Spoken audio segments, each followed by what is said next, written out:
अस्सलाम वालेकुम दोस्तों, उम्मीद है आप सब लोग खैरियत से होंगे। बात करेंगे ओमान में मुकम्मल लॉकडाउन मूवमेंट बैन के मतलब। आज 23 अप्रैल 2021 जुमे का दिन है। तमाम दोस्त अब आपको जुमा मुबारक और उम्मीद है कि आपका दिन अच्छा गुजरेगा इंशाल्लाह ताला। Good time ahead. तो मिनिस्ट्री ऑफ हेल्थ के जो डायरेक्टर हैं उन्होंने अल जज़ीरा टीवी को इंटरव्यू में जो बताया कि हो सकता है ओमान जो है जल्द मुकम्मल लॉकडाउन कर दे और हर तरह की नकलो हरकत के ऊपर भी पाबंदी लगा दी जाएगी और ये सिलसिला जो है ईद तक जारी रहेगा।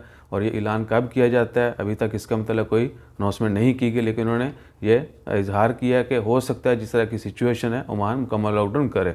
सो जैसे ही लॉकडाउन की खबर आती है और मोस्ट प्रोबेबली चांसेस हैं कि लॉकडाउन किया जाएगा, या तो बहुत ज़्यादा जो है एक्टिविटीज़ वो बंद की जाएंगी, कम से कम जो है वो गैदरिंग जो है वो की जाएगी, यानी मार्केट्स बंद की जाएंगी, मॉल्स वगैरह जो है उनकी टाइमिंग बहुत कम कर दी जाएगी या बंद कर दिए जाएंगे या कुछ एक्टिविटीज़ बंद कर दी जाएंगी।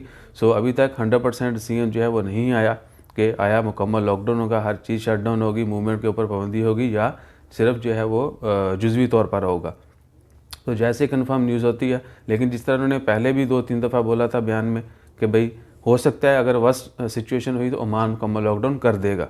सो देयर इज़ अ चांस कि ओमान जो है जल्द मुकम्मल लॉकडाउन कर देगा और ईद तक ये सिलसिला जारी रहेगा। हम आपसे पहले भी यही कहते रहे कि अगर लॉकडाउन हुआ तो रमज़ान के आखिरी 2 हफ़्ते जो है या 3 हफ़्ते वो रहेगा। So let's hope for good, जो भी हो हमारे लिए अच्छा हो और दुआ करें अल्लाह ताला हम सबको अपनी हिफ्ज़-ओ-ईमान में रखे, अपना ख्याल रखिए, दुआओं में याद रखिए। जज़ाकल्लाह, अल्लाह हाफ़िज़।